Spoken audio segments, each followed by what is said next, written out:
Ja, guten Tag. Well, good morning, ladies and gentlemen. I see that there are quite a number of you who have made the trouble to come here today. I would like to welcome you very warmly. Let me say that I'm delighted to be able to have this press conference together with the American President after our talks here today. Yesterday we had very intensive talks over dinner. We had intensive talks this morning. We're going to continue them over lunch later on. Let me say that I'm very, very pleased to have the President of the United States here as our honored guest in this guest house of the government. We had a very good atmosphere. This atmosphere shows very clearly that we have constructive dialogue at virtually all levels on virtually all issues. We've had that for quite some time, and we're going to continue this dialogue in the next few months to come. We debated on the issues that are of global importance. First, the World Trade Round, Doha. I'm very glad to note that we have a common interest in seeing this Doha round to come to a successful conclusion. Free trade, particularly looking at the problems that developing countries have as regards food, for example, food supplies, food prices. I think this trade round is absolutely essential for a balanced situation in the world at large. We have every chance to come to a successful outcome. We will see to it. We will pool all our efforts in order to bring this about. And also, in the period leading up to the G8, we will hopefully be able to activate all our efforts. This G8 meeting in Japan will deal with very important issues, for example, with climate change.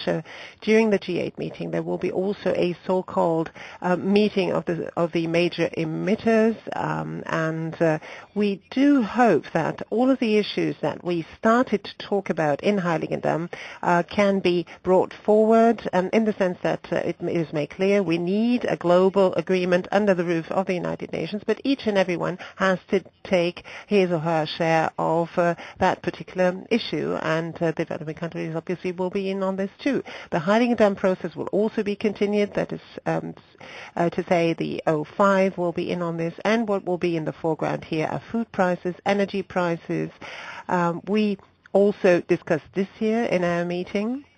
There are basically two things that I think we need to do. On the one hand, there are a lot of speculations that are possible because as regards energy prices, because the consumption and the demand is not yet sort of safely predictable. So we need to tell those countries how they intend to make themselves independent of gas and oil supplies to these emerging economies. How can we actually further develop technology? What could we as industrialized country provide these emerging economies as regards technology, modern technology? We in the European Union have initiated a number of activities. Particularly Germany has held a very intensive discussion also on what renewables and new technology means in this respect. We talked about the transatlantic dialogue, about projects that are also quite difficult. Yesterday there was the EU-US summit, or rather 2 days ago, and a lot of these issues were also on the agenda there. As regards transatlantic economic cooperation, I would like to see us work together closer also on biofuels. We have taken over very clear commitments here. We also know we need to have certain standards. We must not come into competition with food production, for example, here.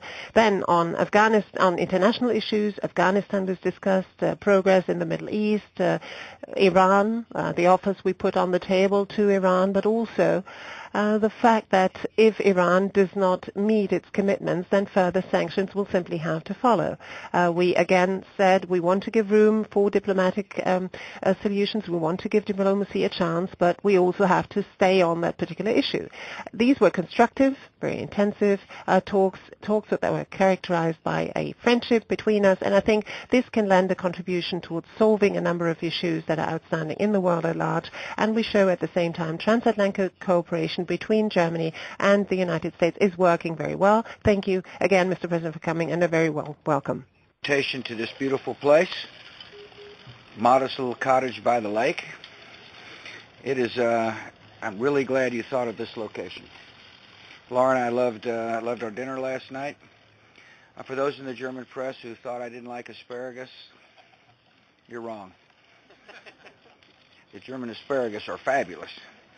But anyways, it's a great place for to relax and have a good discussion. Our relationship is strong and our relationship is active.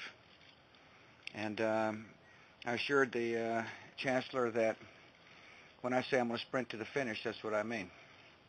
And that we got a lot of issues that we can talk about. I first want to thank the German people for their contributions to helping the people of Afghanistan realize the blessings of a free society.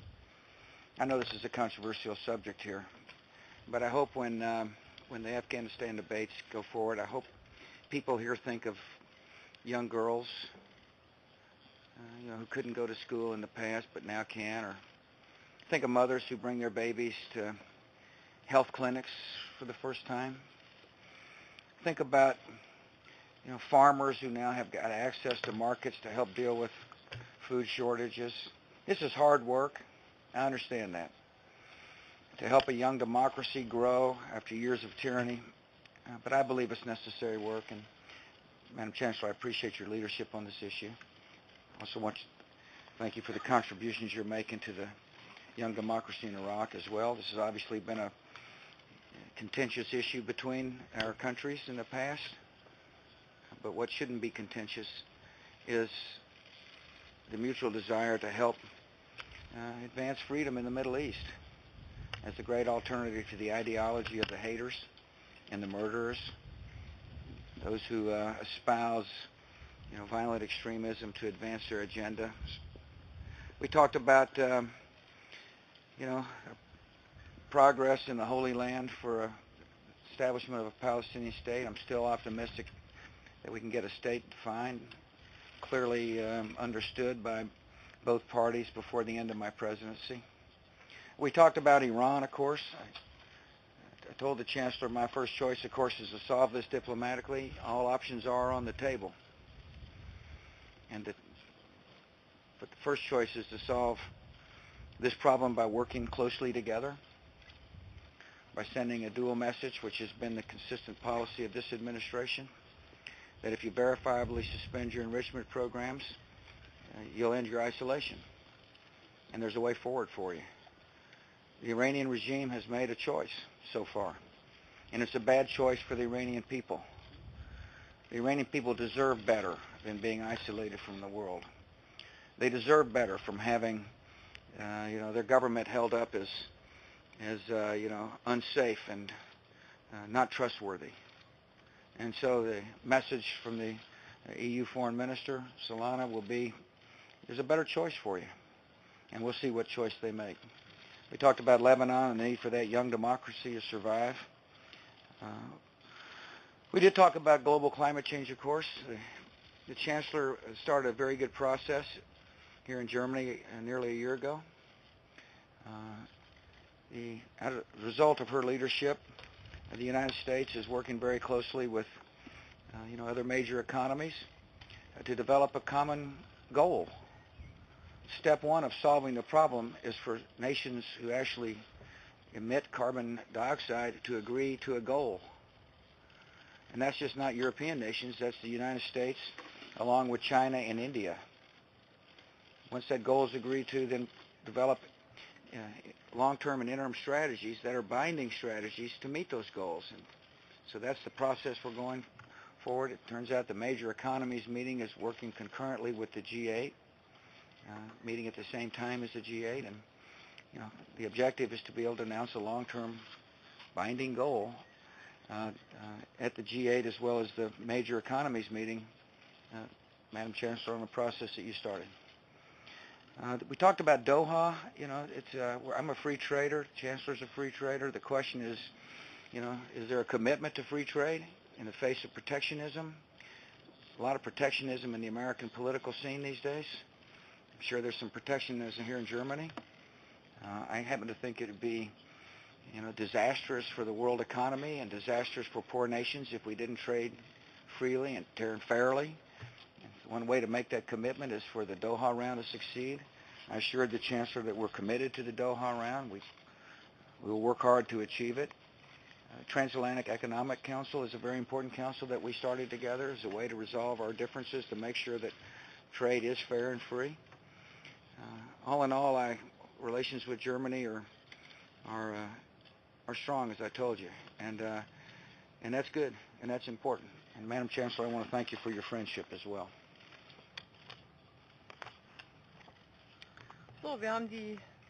Well, we now have the possibility to take questions. Maybe we ought to start with the German correspondent, Mr. Schmese. You will get a microphone. Don't worry.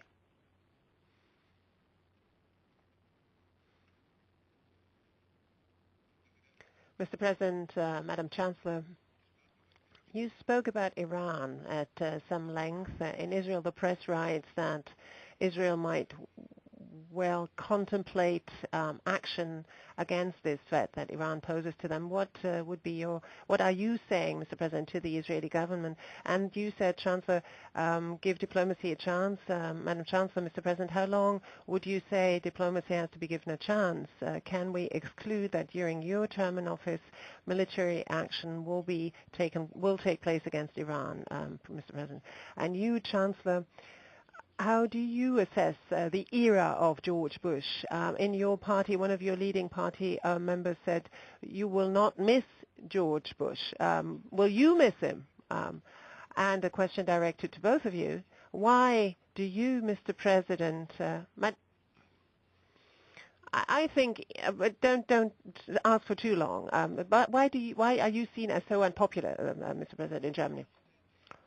All options are on the table. And my first choice is to solve this diplomatically.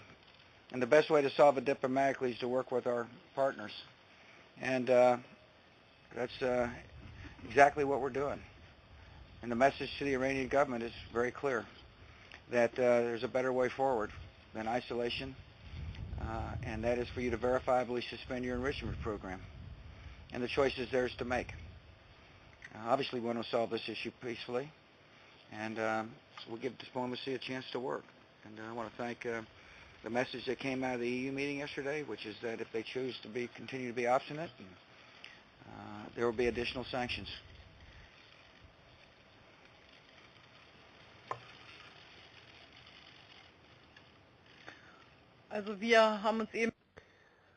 We talked just now at some length about this. I very clearly pin my hopes on diplomatic efforts, and I believe that diplomatic pressure actually already has taken effect. If you look at the situation in Iran on the ground, you see that quite clearly these efforts can have a success, but this presupposes obviously that the global community is sort of unified, both in the European Union and in the World Security Council. We have to continue this common approach. We cannot exclude either that there may well be a further round of sanctions, and those need to be negotiated in the Security Council of the United Nations. What's important now is to see to it that this last round of sanctions is actually implemented and can take effect, because the effectiveness of sanctions is actually then proved only when they are taken seriously. And we are under quite a considerable pressure to act together and in concert, and we in the European Union will do everything to see to it that this actually happens. As regards our relationship, you know that this is a relationship characterized by friendship. It's a direct and candid relationship when there are differences of opinion. Whenever there were differences of opinions, we actually called a spade a spade. It's actually nice about the president, yet you can actually call a spade with him. And when, for example, I had, as regards the climate change discussion last year, this year, whenever we had differences of opinion, there was a way forward. There was a constructive way forward, and I think that this initiative on climate by the European Union is a very important initiative. The President himself took actually forward action on this, apart from our military action that we do together. For example, in Afghanistan, in the general international negotiating processes. We also need, on other areas, between the European Union and the United States, not only Germany and the United States, a lot of close cooperation in many areas, and there was always great openness here between us. This cooperation is fun, I must say, and as the President said, it's going to be a sprint to the last day of his office, and I hope and trust that we shall have other similar meetings of this kind, candid and open and constructive.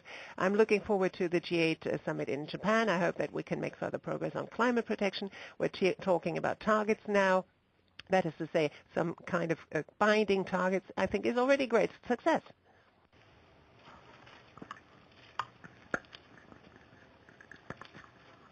Thank you, sir. Mr. President, back on Iran, can you talk a little bit about, well, Iran has signaled that it seems likely to reject Mr. Solana's offer presenting on behalf of you and the EU. What have you and your European counterparts agreed upon in terms of new measures against Iran, if that is indeed the case? And to Chancellor Merkel, what is Germany willing to do specifically, whether in implementing the sanctions already in place or taking further measures beyond those? It's exactly what we discussed. How do you implement sanctions that are already in place, and should we levy additional sanctions? Our position is that we ought to enforce the sanctions that are in place, and we ought to work with our allies to levy additional sanctions if they choose, if the Iranians choose to continue to ignore the demands of the free world.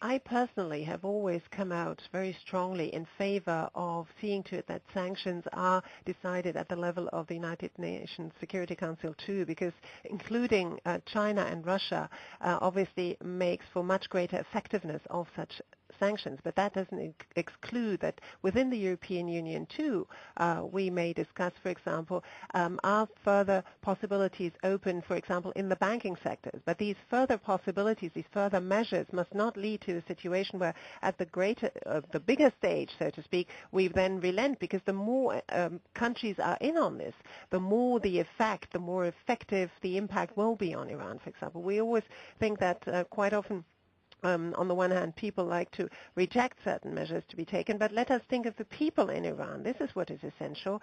I think these people deserve a much more sort of a better outlook also as regards their economic prospects, and we would hope for the leadership in Iran to finally see reason. I mean, just look at the reports of the IAEA. It says clearly, the report states clearly that, that certain violations of agreements that were entered into have taken place, and it means that we need to react to this, even if with further sanctions, if that's necessary. Mr. President, on the way to Europe, you gave a very interesting interview for the Times newspaper in which you basically said that you regret your war rhetoric. Now I'm wondering, do you actually just regret your war rhetoric, or do you regret having gone to war with Iraq? I don't regret it at all. Removing Saddam Hussein made the world a safer place. And yeah, I told the guy, I said, you know, what could you do over? First of all, you don't get to do things over in my line of work. But I could have used better rhetoric to indicate that, one, we tried exhausted diplomacy in Iraq. Two, that I don't like war. But no, the decision to remove Saddam Hussein was the right decision. Myers. Egan, excuse me, I called you yesterday, Myers. What's the difference? Yeah.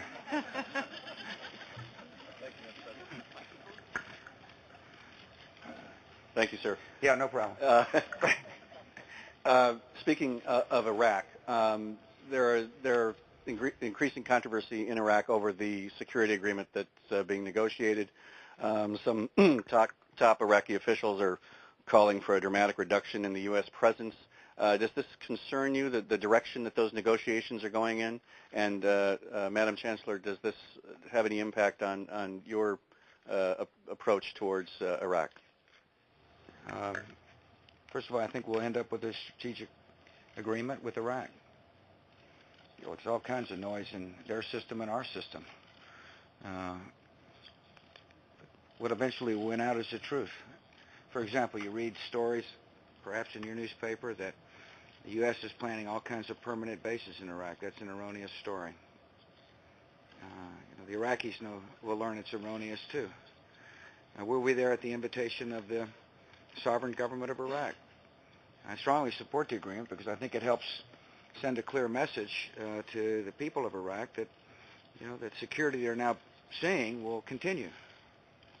And one of the lessons of Iraq is that in order for, a democracy development, or in order for an economy to develop, there has to be a measure of security, which is now happening. So I think we'll get the agreement done. And as I said clearly in past speeches, this will not involve permanent bases, nor will it bind any future president to troop levels. As to, look, Egan, you can find any voice you want in the Iraqi political scene and quote them, which is interesting, isn't it? Because in the past you could only find one voice, and now you can find a myriad of voices. It's a vibrant democracy. People are debating. There's all kinds of press in the Iraqi scene, of course, to the benefit of the Iraqi society. And I deal with Prime Minister Maliki. He appreciates our presence there. And he understands that we're returning on success. As the situation merits and the situation improves, we're bringing our troops home. And I'm pleased with the progress.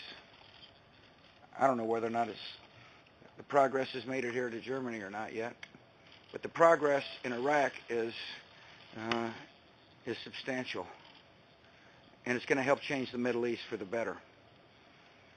And I love the idea of having, giving people a chance to live in a free society. Blessings of freedom shouldn't be just, regional blessing. I believe freedom is universal, and I believe freedom yields peace. Madam Chancellor. Ja, wir haben natürlich. Well, obviously, from the German side too, and the European side for that matter, we have every interest, indeed a vital interest, in seeing Iraq taking a turn for sort of a good kind of development. I invited the Iraqi Prime Minister here to Germany, and I think he will pay us the honor of a visit. We have been trying to have economic relations. We've also, outside of Iraq, also trained security personnel, and we're ready to continue that. So everything we can do beyond a sort of military presence, everything we can do as regards civilian building up of the country, assisting them, is something that we're continuing to doing, and I would like to very much look forward to the visit of the Prime Minister. We're glad to see progress happening there on the ground, because it's in our vital interest to see to it that this region takes a turn for the better, and it's in the interest of the region too. Thank you very much.